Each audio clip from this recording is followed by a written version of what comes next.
佮前几年拢佮袂当出去，差不多淹到这个搭，有时到遮来。若着雨较急的时阵，就会涨水。啊，主要是因为迄个箱涵吼，211项遐个箱涵吼，甲侧沟已经伤过细条啊，吼。啊，所以排水不及，也拢用路面落咧排水啊。也是安南区人的一个心中的一个痛，每次就是逢到那个下雨就会淹水，尤其是我们早里店、安中路还有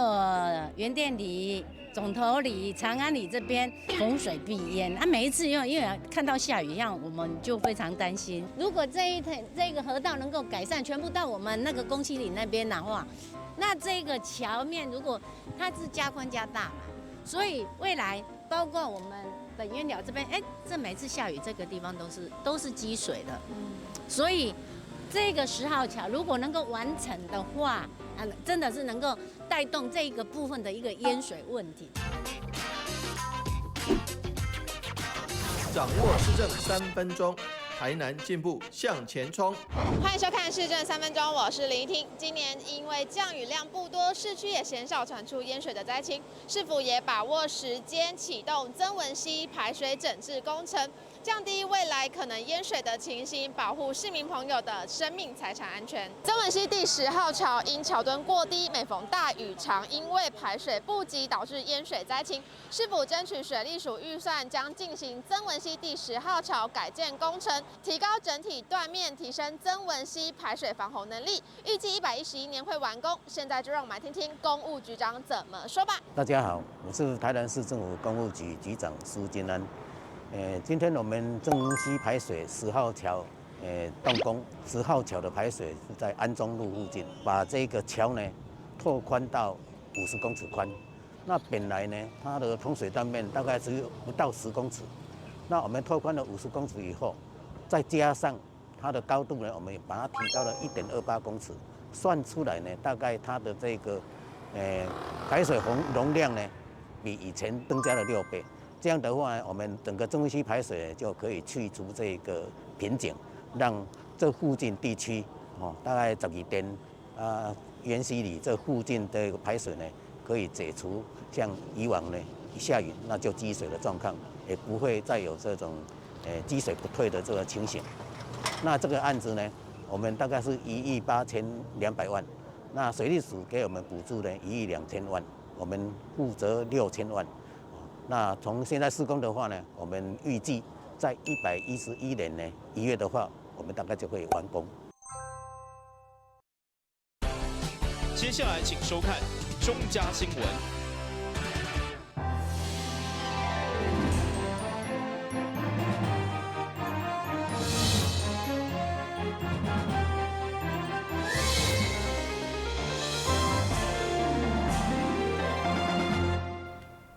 另外是各位欢迎收看1月4号的中嘉台南电影新闻。今日开始，美国内地正式开放进口，市场上午特别到大成国中关心营养午餐的供应，同时现场用试剂来检测。市场表示，保障学生甲市民的健康，拢是市府第一要务。今日是元旦连续假期后第一个上班日，台南市长黄伟哲来到南区大成国中视察营养午餐肉品，让大家了解平常时学校是如何进行来做检测，未来嘛会看实际需求，搁提悬检验能量。那我们就把这个血水吸起来，把它滴到这边去。今天是1月1号以后开放来猪进口以后的第一个上班日。也就是第一个学校有营养午餐的供应的日子，那么我们借着这个机会来把我们平常做的这个测试在各位面前再来呈现一遍。这是呈现出来，就是让大家知道说平常学校是怎么作业的。那自从去年8月政府决定要开放含莱克多巴胺的猪肉进口以后。我们事实上的检验能量也增加了4倍以上，所以说，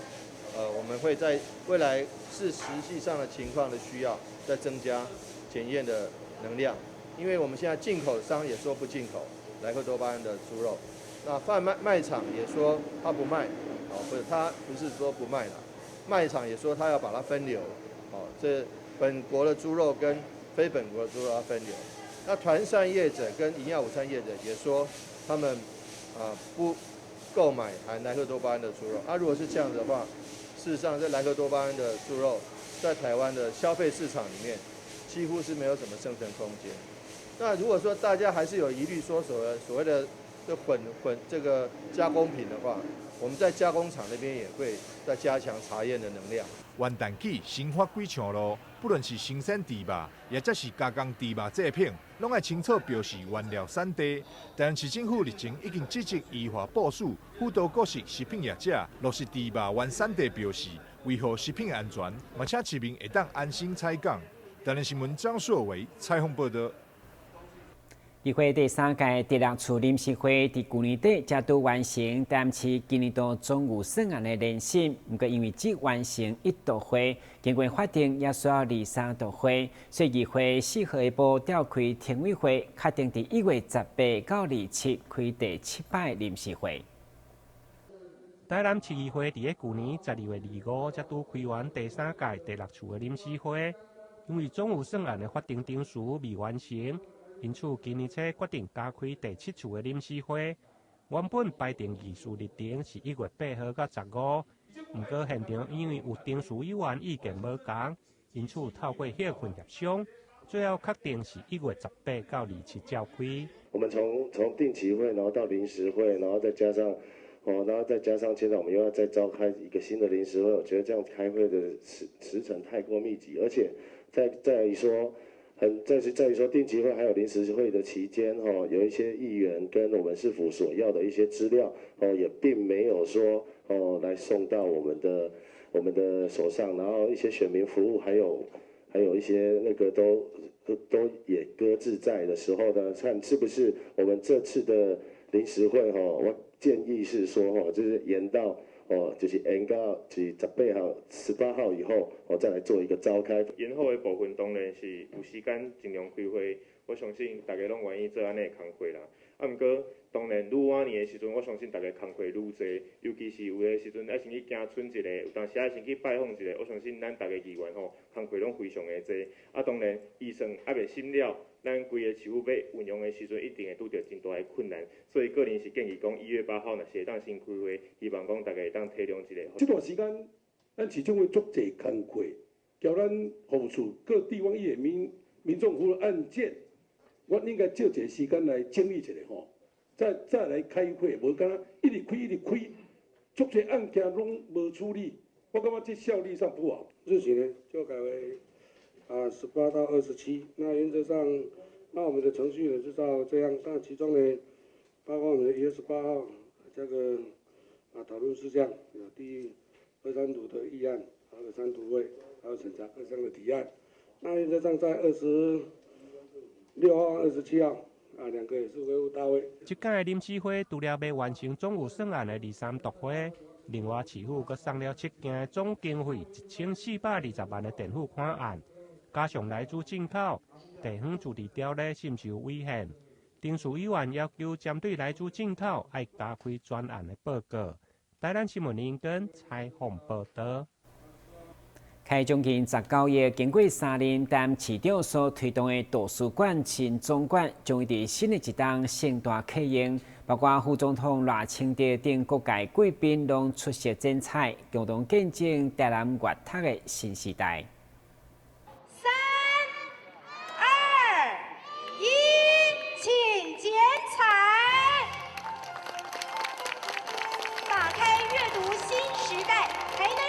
图书馆新总馆正式开幕。台南市立图书馆新总馆，就是副总统赖清德伫2014年当时担任市长所推动，所以开幕典礼伊嘛亲自来剪彩。同时，伫市长吴伟贴等贵宾陪同，由文化局长来引导解说，体验新总馆内面电子互动墙面、高强数位等，甲24点钟的自助借册行车，会让看出总馆除了是上新颖的图书馆，嘛是美术馆，代表一步一步迈向册旁大台南的目标。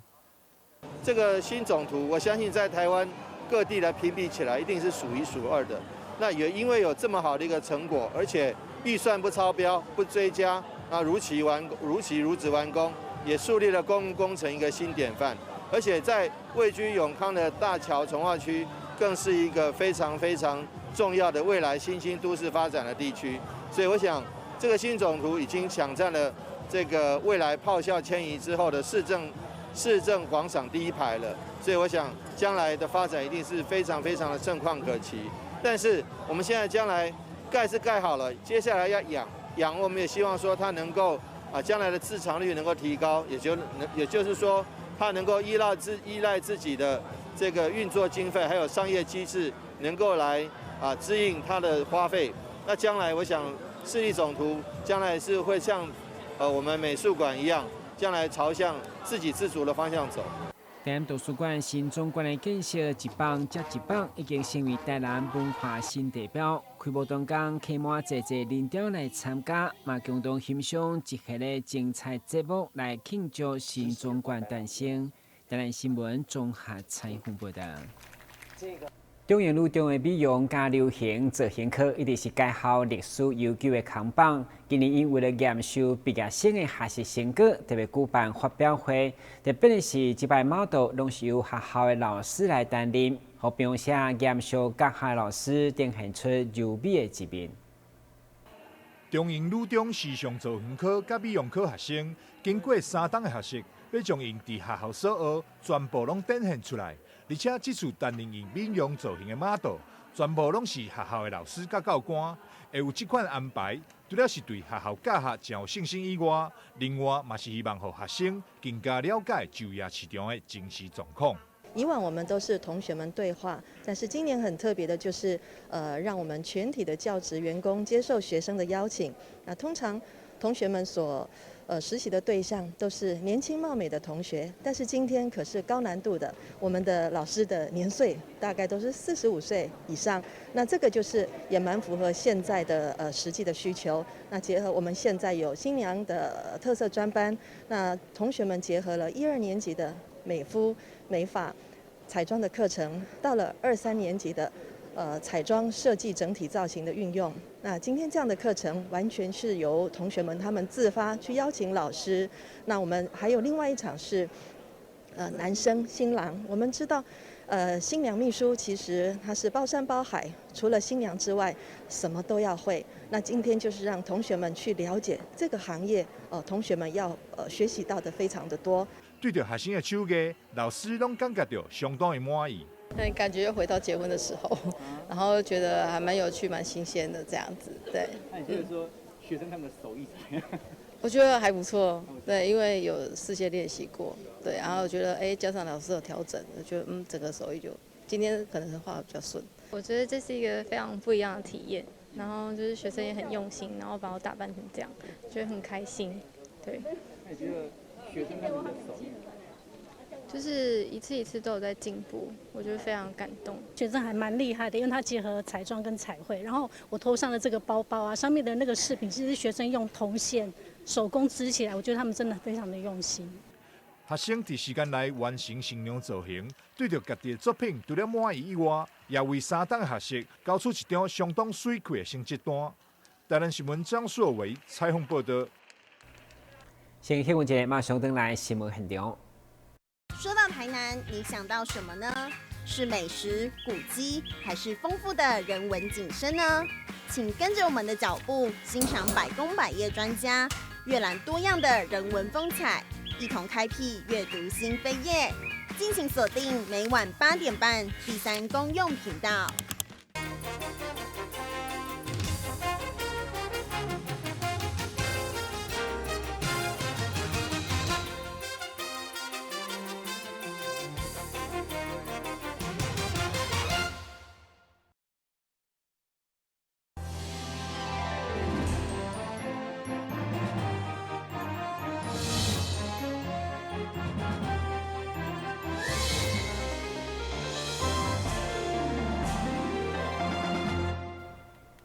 为了让台湾历史博物馆更加有看头，在封馆征收当外2个体顶面拢做了大幅度的改造以后，1月8号将重新来开馆，下面先带观众朋友到现场看博物馆如何透过各种多媒体，和大家来认识台湾历史。台湾历史博物馆对2011年开馆以来，就是以描写台湾无同时期土地甲人民的历史，嘛希望展现多元族群文化。而对2019年11月封馆进行场馆的硬体换新甲内部软体升级以后，现在整个视线继续开阔，邀请民众1月8号开始重新来体验丰富的台湾历史，亲自来看改造以后有甚物无同款。那这一次的更新，除了是我们在物理性的这个环境空间展示设备、灯光的改善之外，其实最重要的是我们的内容的更新。因为在这10年，其实台湾历史博物馆累积了很大量的，不管在文物的研究或者是文献的爬书，然后包含在论述的建构上面，其实都比过往的台湾历史研究其实有一些新的开展跟一些新的路径出来。那我们把这样的一个研究成果也展现在我们的常设展里面，扩增了将近有1倍以上的文物量，用物件、用图像史料等等的来让我们的民众更加的能够理解我们台湾历史其实是非常多元的，是非常交融在一个岛屿上面。那我们也希望把这样的一个观点跟论述，透过这一次的更新，呈现在大家的眼前。过去一直受亲自介意的儿童厅，嘛以全新的面貌甲大家见面，为了象征台湾的海岸飞行船相当险迫，要侪探索游戏，标大人囡仔做伙伫室内甲室外自然人文空间来认识台湾。除了这以外，为了吸引民众的眼光，致上这款 VR 科技活动，嘛要来放送独家版本的历史故事，更是上新的体验。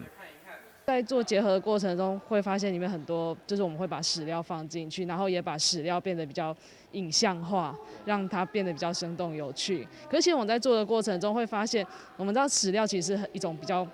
它不一定能够重建整个360度的拟真空间，所以有些地方是我们可能会去想象的。所以其实我们做这种历史 VR 一个最有趣的就是它是一个虚实交错的一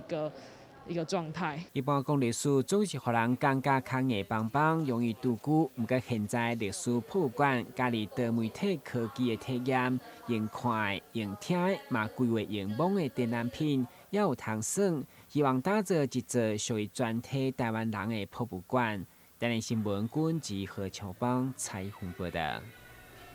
台湾历史博物馆期待1月8号重新来开幕，会当成为大家博物馆，开始嘛，互民众相当的期待。当然，该馆占地这么大，如何好好来认识，唔是凊彩看看，拢需要节目志工来协助。对此，一群志工嘛接受训练，重新回到因的位置，继续替大家服务。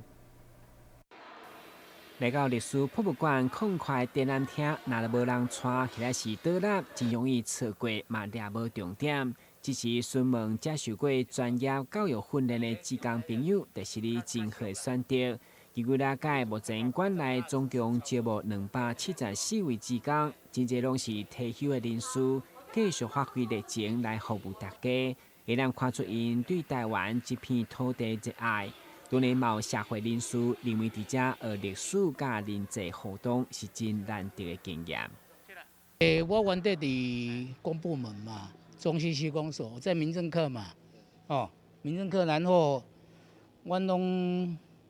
本地，我本身是在地台南人，所以对台南有一个历史感情。对于博物馆本身，我自己觉得它也是蛮好的一个学习的一个场域。那再加上说这边可以接触比较多的一些人群，所以其实我会比较应该说会喜欢这样子的一个环境，所以才会选择进来这个地方做服务这样。台湾历史博物馆经过当外大规模更新，1月8号开始就将重新开幕，所志工嘛将重新排班，继续徛伫因的位置来服务。一来见证博物馆改造以后历史镜头。台南新闻军及何乔邦采访报道。就说刚好病房病人拢爱长期倒眠床，如果长时间穿尿珠啊，容易成为皮肤炎的高危险群。所以，基比下中心的护理师结合空喙照护团队，发展出一套皮肤微气候的管理照护模式，会当大大降低失禁性的皮肤炎。根据临床实证的显示，正确的选择加穿纸尿裤是改善失禁性皮肤炎主要的关键。基比医学中心加护病房的护理团队，结合伤口护理师、医师加药师，组成一个品管圈，针对纸尿裤加皮肤之间的透气、湿度加摩擦来研究，发展出一套皮肤微气候的管理照护模式，大大降低了加护病房失禁性皮肤炎的发生。尿布上，如果你选择闷热不透气的一个材质的时候，那反而会让你的屁股的环境啊是包覆在闷热材质，就很容易浸润。那加上大小便的失禁的时候，其实那些阿莫尼亚跟那些酵素跟镁，其实都会侵蚀我们的皮肤。所以要把这样子的一个环境去做一个改善，那就可以大大的增加我们在护理临床上照护的一个时数的 loading 的减少，这样子，那也可以促进病人的舒适。除了正确的选择加清法，另外基比加护病房护理师嘛亲自实验加试清，并且研发出一套纸尿裤的穿着6字诀。在放的时候啊，就是会先看一下，就是说它的防漏侧边要拉出来。那我们在就是小尿片在放置的时候，先把它对齐它的一个防漏侧边，好。然后对齐之后呢，先依照就是我们要执行放置的位置，然后先把它卷起来，就是卷的部分，我们会对齐它的就是腰际线，所以我们说卷齐就是对齐腰际线的部分，好，然后对准中线，然后让病人翻过去之后呢，同样的一样再把这边拨出来，好对齐，好，然后拨的话就是把防漏侧边这边给拨出来，好，两边都要拨好，因为这样子才不会造成就是它的尿布的皱褶处，然后会在属膝部这边造成不舒服。贴就是魔鬼黏哈，就是对准它这个贴好，两边都对齐。那贴好之后呢，同样的我们可以再去做一个尿布的调整。所以这个就是我们的卷齐拉拨贴挑6个口诀。有了这套的照护模式，确实基比加护病房的病人，加大小便失禁的病人，失禁性皮肤炎发生的几率大幅来降低了2/3，控制伫个7%甲12%的目标内底，照护的成果都算良好。台南新闻林根采访报道。接下来关心详细天气变化。